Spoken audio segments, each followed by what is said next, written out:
Corona virus کی وبا سے تو لوگ خوفزدہ تھے ہی، تو دوسری جانب اس بیماری کو معاشرے میں ایک بدنما داغ کے طور پر دیکھا جانے لگا ہے۔ لوگ خوف کی وجہ سے گھروں میں چھپ کر بیٹھ گئے ہیں، بدنامی اور شرمندگی کے خوف سے کسی کو خبر ہی نہیں ہونے دیتے کہ وہ کورونا وائرس کا شکار ہیں۔ اس رویے کی وجہ سے ان کے ساتھ ساتھ ارد گرد کے لوگ بھی خطرے کا شکار ہو رہے ہیں۔ احمد کا تعلق بھی ایسے ہی ایک متاثرہ خاندان سے ہے، جس نے لوگوں کی جانب سے لا تعلقی کے خوف کی وجہ سے کسی کو بتایا ہی نہیں کہ وہ وائرس کا شکار ہو چکا ہے۔ احمد کے اس رویے کی وجہ سے آج اس کے 2 بچے اور بیوی کورونا وائرس کا شکار ہو چکے ہیں۔ میں نے دیکھا کہ لوگ کورونا کے مریض سے کس طرح بھاگتے ہیں۔ جب میری طبیعت خراب ہوئی تو میں نے کسی کو بتایا نہیں کہ مجھ میں کورونا کے علامات ہیں، لیکن جب میرے بچے اور بیوی کی طبیعت خراب ہوئی تو ان کا ٹیسٹ میں نے کروایا جو مثبت آیا ہے۔ تو خدا کے لیے جھوٹی باتوں پر کان نہ دے اور کورونا کو مذاق نہ سمجھے۔ طبی ماہرین کہتے ہیں کہ وبائی مرض کا شکار کوئی بھی ہو سکتا ہے، اس میں بدنامی کی کوئی بات نہیں۔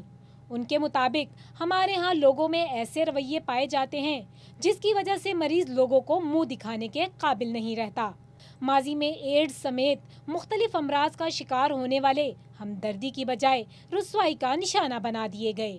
بدنامی کا باعث تو اس لیے سمجھ رہے ہیں کہ یہاں پر ایک سوشل سٹگما بن چکا ہے۔ جب کوئی کسی بھی بندہ کی کووڈ ٹیسٹ پازیٹیو آ جاتا ہے تو ٹھیک ہے، ایسولیشن تو اس کے لیے اچھی ہے کہ وہ دوسروں کے ساتھ کنٹیکٹ نہ کرے، لیکن یہاں پر ایک ایسا سوشل سٹگما بن جاتا ہے کہ یعنی لوگ جو ہے نا اس کو بالکل عجیب قسم کا وہ سمجھتے ہیں کہ پتہ نہیں اس کو کس طرح کی بیماری ہو گئی ہے، فار دی لائف ٹائم جو ہے نا اس کو اس طرح سمجھیں گے کہ ہم اس کے ساتھ ملیں گے بھی نہیں۔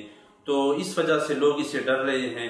یہ بھی میں کہوں گا کہ جو ہے نا یہ بھی اویئرنیس کمپین کی کمی ہے، حکومت کی طرف سے یا جو بھی ہے نا ذمہ دار جو ادارے ان کی طرف سے لوگوں میں آگاہی کی کمی ہے، جس کی وجہ سے لوگ اس کو بڑے عجیب قسم کی بیماری سمجھ رہے ہیں اور بدنامی کا باعث سمجھ رہے ہیں۔ تو یہ لوگوں کے ذہن سے نکلنا چاہیے۔ ایک بیماری ہے، ٹھیک ہے، خطرناک بھی ہے، لیکن اس کا ایک 10-12 دن ہوتے ہیں، جب وہ گزر جاتے ہیں تو بندہ بس نارمل بندے کی طرح جو ہے نا اپنی زندگی گزار سکتا ہے۔ متاثرہ افراد کو شرمندہ یا بدنام کرنا انتہائی تکلیف دہ کام ہے۔ میڈیا اور سوشل میڈیا پر اس قسم کی خبروں کی حوصلہ شکنی انتہائی ضروری ہے۔ لوگوں کے ذہنوں سے خوف دور کرنا اور اس مرض کے ساتھ جڑی بدنامی ختم کرنے میں میڈیا، حکومت، میڈیکل سٹاف اور سماج کو اپنا کردار ادا کرنا چاہیے۔ سمر خان، IBC اردو، پشاور۔